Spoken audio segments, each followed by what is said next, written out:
The rain began as a light drizzle, the kind that makes you roll up your windows halfway without quite noticing. It was the middle of the night, that hour when the road's empty and the world starts to feel like it's holding its breath. Just outside town, tucked into the woods off Route 68, there was a place that had once been a regular gas station, but now barely anyone stopped there. A faint sign with cracked letters hung above the overhang. True Gas Station. The light flickered above the empty lot, painting shadows that danced along the wet pavement. Rachel didn't want to pull over, but her car was running low on gas. The nearest alternative station was 30 miles back. She didn't have much of a choice. She pulled into the lot, rolling up as close to the pump as possible and scanning the surroundings.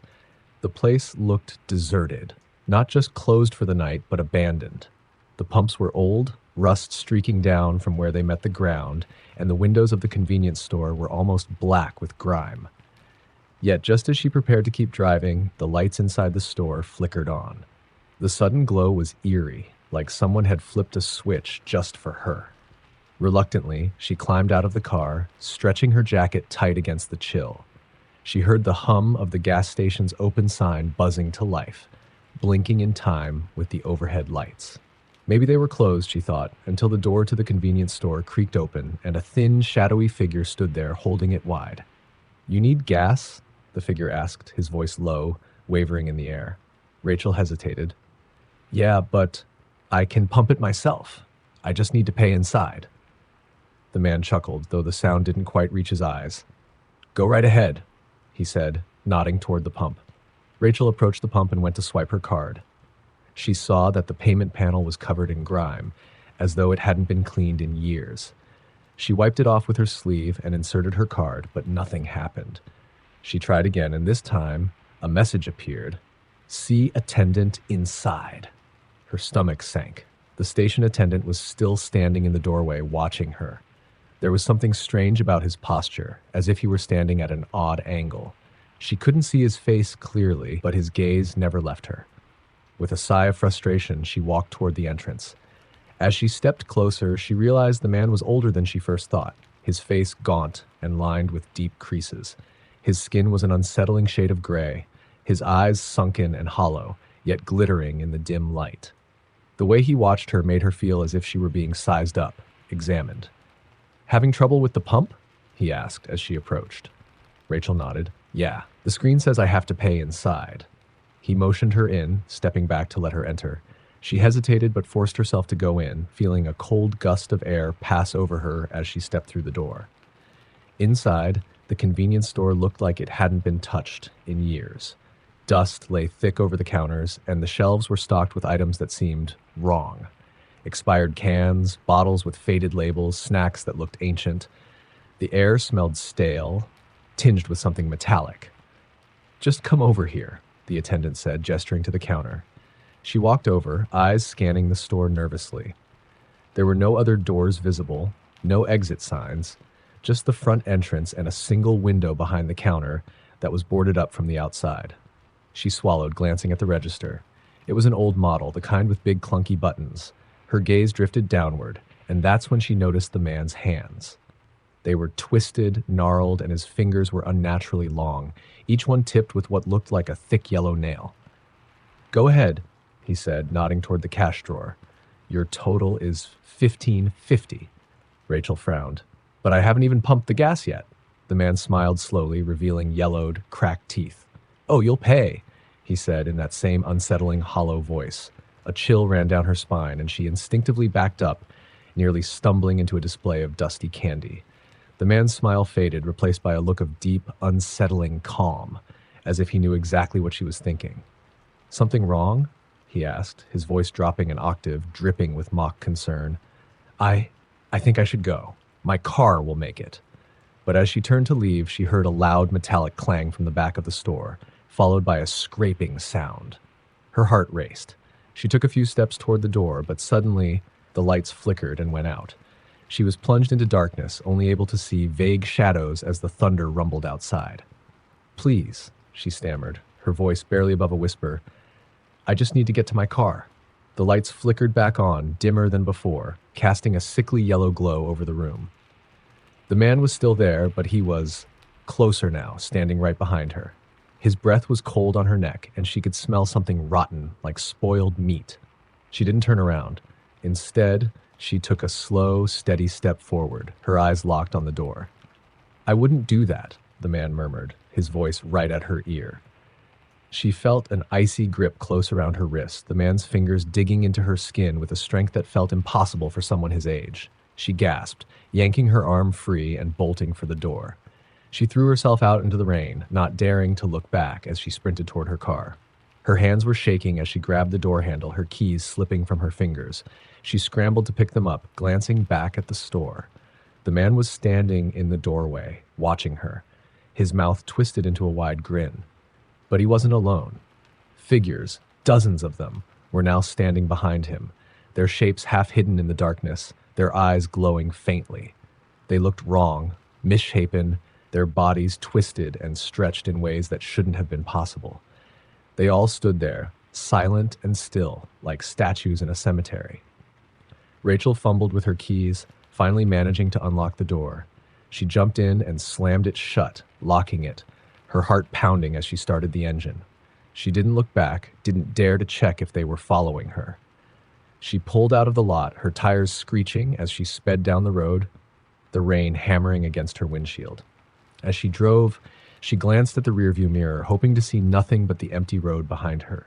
But her heart dropped as she saw a figure sitting in the back seat. Just a shadow at first, but as she watched, it leaned forward, its face inches from hers. She could see those same hollow eyes, that same twisted smile.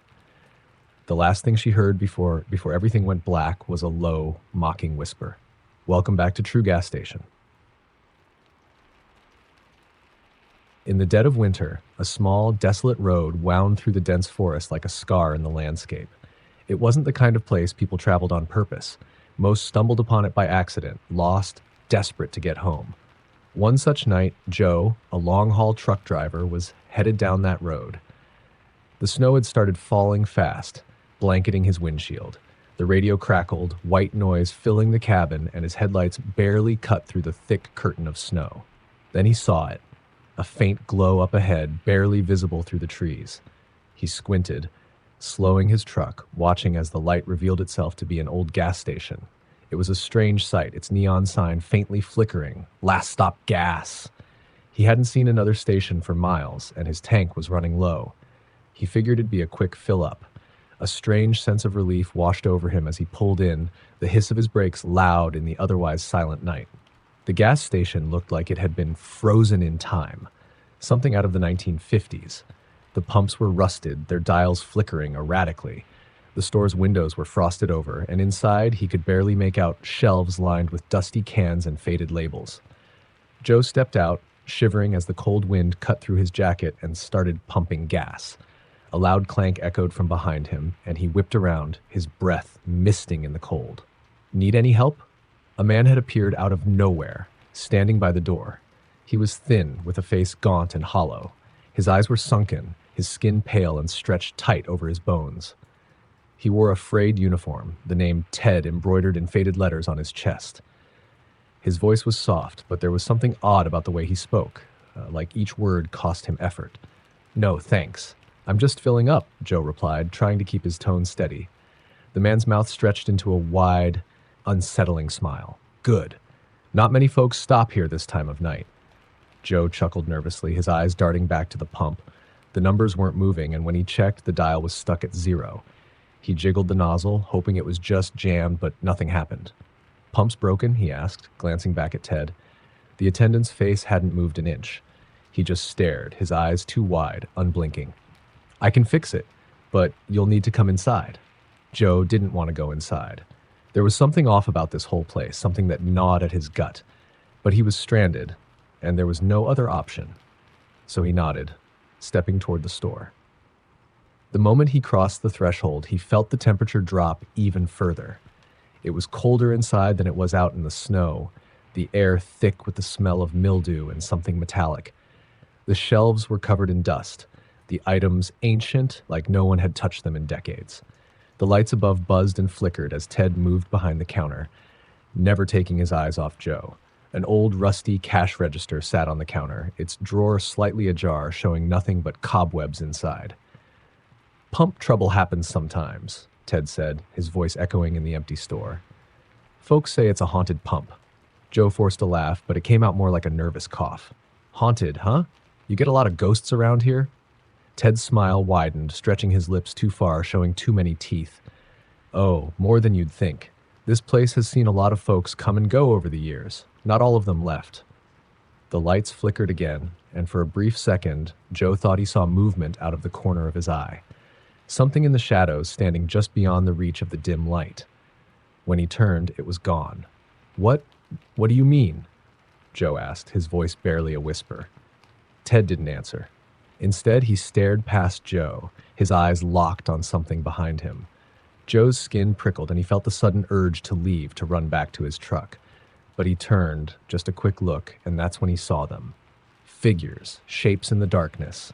They stood at the far end of the store, their bodies half hidden in the shadows, but their eyes glowed, dull, pale eyes, watching him. His heart raced as he turned back to Ted, who hadn't moved, still smiling that same twisted grin. Who are they? Joe stammered, his hands clenching the counter. Customers, Ted whispered. They never got to leave. The figures took a step forward, their movements slow, deliberate. Joe stumbled back, knocking over a display of dusty potato chips. The figures were closer now, their faces twisted and gaunt, skins stretched over hollow cheeks, their eyes wide and vacant. They didn't make a sound, but their eyes stayed fixed on Joe, filled with a hunger he couldn't understand. I don't need the gas, Joe said, his voice shaking. I'll just go. Ted shook his head slowly. Can't let you go now. Once you come inside, you're one of us.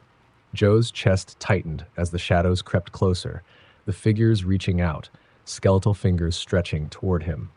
He bolted, pushing past Ted and running for the door, his feet slipping on the grimy floor. He reached the handle, pulling with all his strength, but the door wouldn't budge. He looked back, desperation clawing at his throat, and saw Ted standing right behind him, his face inches from Joe's, eyes wide and empty. Please, Joe whispered, his voice barely audible. Ted's smile faded, replaced by an expression of something deeper, something darker. You don't get to leave, Joe. Joe turned, pushing and pounding on the door, but it was useless. He was trapped. The last thing he saw was Ted, stepping back into the shadows, the other figures closing in around him, their eyes glowing, unblinking, filled with an endless, silent scream. And as the darkness swallowed him whole, he heard the faint hum of the gas station sign flickering above. Somewhere in the back of his mind, he knew it was his turn to wait for the next lost traveler who would stop by, looking for gas, not knowing they'd be staying forever. It was past midnight when Andrea noticed her gas tank light blinking. She had been driving for hours on an unfamiliar country road, her GPS flickering in and out. The fog had settled low across the ground, creeping up and swallowing the trees like a thick gray blanket. She hadn't seen a single house or car in over an hour, and her fuel gauge was sinking fast. Finally, she saw a dim glow in the distance, a sign that read simply, gas. She sighed in relief, pulling off the road and into a small rundown station that looked like it hadn't been open in years. The pump was ancient, the kind with a rotary dial, and the convenience store looked equally abandoned. But the lights were on, casting an eerie yellow glow over the empty lot. Andrea stepped out, feeling the cool night air prickling against her skin. The silence was oppressive, thick. As she approached the pump, she could hear the faint hum of fluorescent lights overhead. She tried swiping her card, but the pump's screen stayed dark. She sighed, realizing she'd have to pay inside. The convenience store's glass door creaked loudly as she pushed it open. The place was empty, filled with the smell of dust and stale air. A single cashier stood behind the counter, his head tilted down as if he was staring at something in his hands. He didn't look up. Hi. Pump's not taking cards. Do I pay inside? She asked, trying to sound casual. The cashier didn't respond. She cleared her throat and took a few hesitant steps closer. Sir? Slowly, he raised his head, revealing a face that was almost unnervingly blank. His eyes were dark, lifeless, and he stared at her as if seeing her through a haze. He had a name tag pinned crookedly to his shirt. Paul. Cash only, he muttered, his voice like gravel grinding together. Okay, do you have an ATM?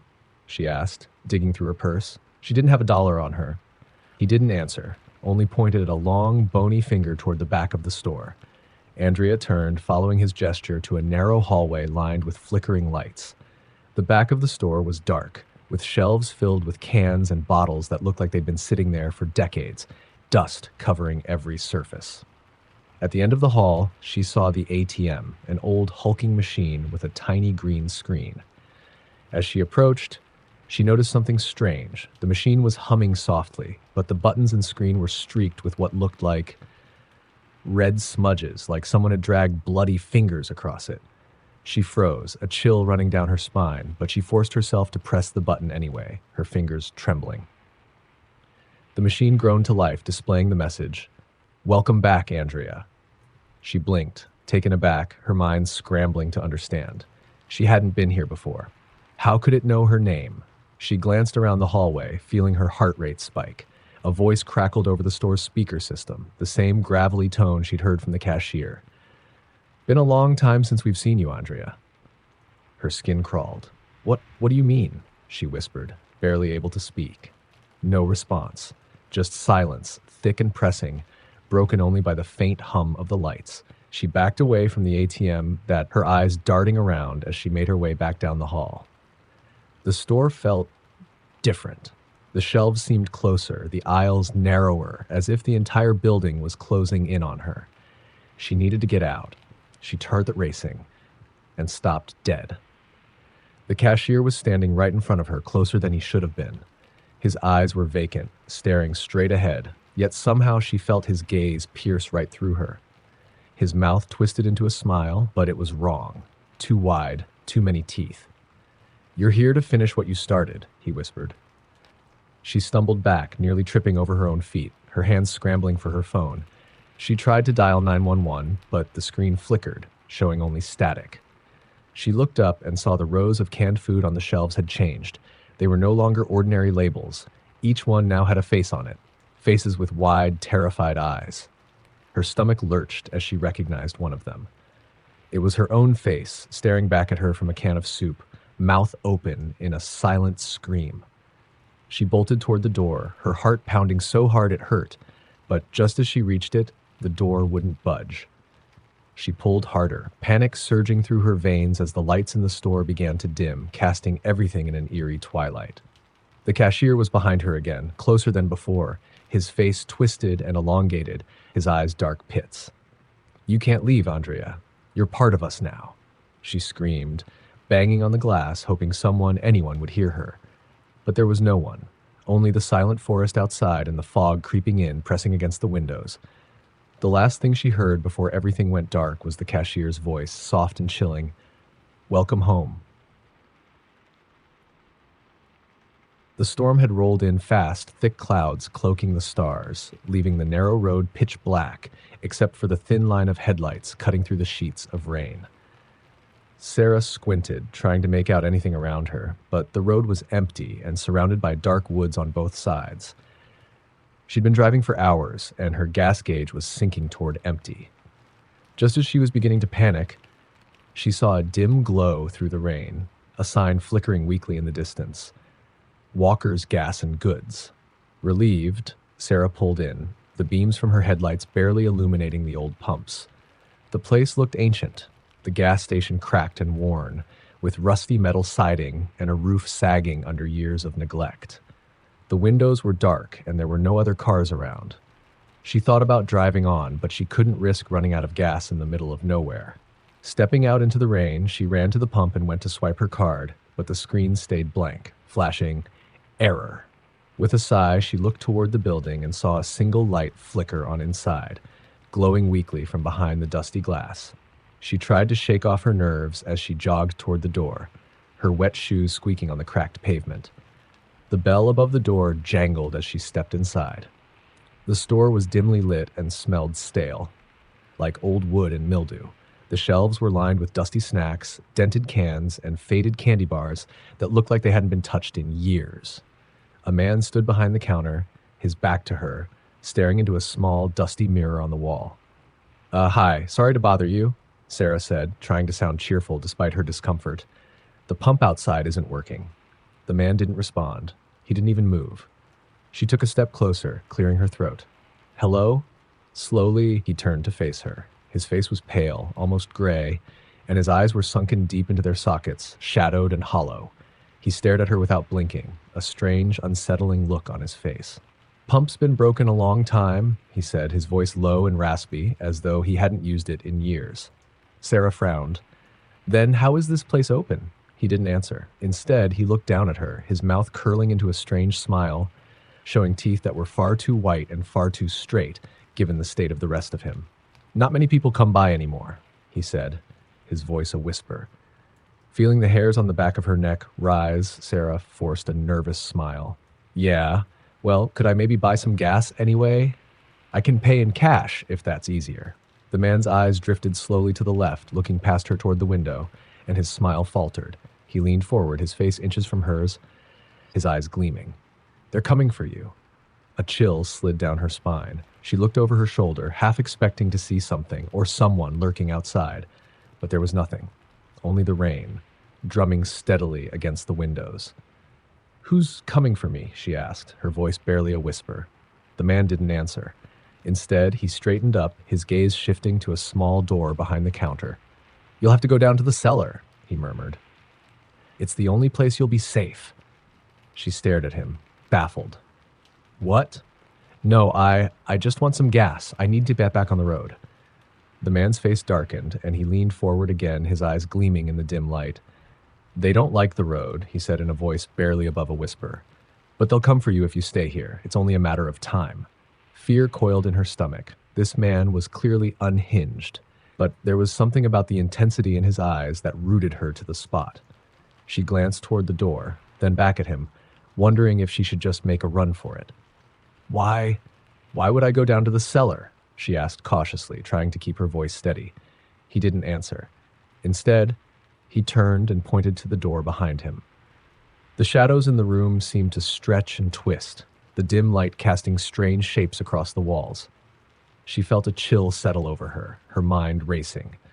Against her better judgment, she found herself walking slowly toward the door, her footsteps echoing in the silent store. As she approached the door, she felt the man's gaze burning into her back. She reached for the handle, hesitating, and looked over her shoulder. The man was still watching her, his expression unreadable. "Go quickly," he murmured, his voice barely audible, "before they arrive." Swallowing hard, she opened the door, revealing a dark, narrow staircase that descended into pitch-black darkness. The smell of damp earth wafted up from below, and a faint, rhythmic sound echoed from somewhere deep within the cellar, like a low, distant heartbeat. With a deep breath, she stepped down, the creaky stairs groaning under her weight. As she descended, the door swung shut behind her, plunging her into complete darkness. She pulled out her phone, using its faint light to illuminate her path. The walls were made of rough stone, and the air grew colder with each step. The heartbeat-like sound grew louder, a low, pulsing thrum that seemed to resonate through the walls. She reached the bottom, her hands trembling as she scanned the dark, empty space around her. There were no shelves, no supplies, just an empty stone room, as if it had been waiting for someone to arrive. Just then, she heard the faintest scrape of footsteps behind her, coming down the stairs. She whipped around, her phone's light casting a small glow up the staircase, but no one was there. Heart pounding, she backed up against the wall, clutching her phone. Then she saw them. Shadows creeping slowly down the walls, twisting and writhing, forming vague, human-like shapes. They moved with an unnatural slowness, as though relishing every step they took toward her. She tried to scream, but no sound came out. Her feet felt rooted to the spot as the shadows crept closer, their faces indistinct, like blurred memories, except for their eyes. Their eyes were glowing, faint and malevolent, filled with a hunger that was ancient and endless. The heartbeat sound grew louder, filling the room, matching her own frantic pulse. The shadows closed in, and she felt a chill seep into her bones, freezing her in place. And then she felt a hand, a cold, bony hand, close around her wrist. She looked up, and there was the man from the counter, his face twisted and hollow, eyes dead and soulless. "You're one of us now," he whispered, his voice echoing in the darkness. The shadows surged forward, swallowing her whole, and the last thing she saw was the faint glint of the man's teeth as he smiled, welcoming her into the darkness that would be her new home forever.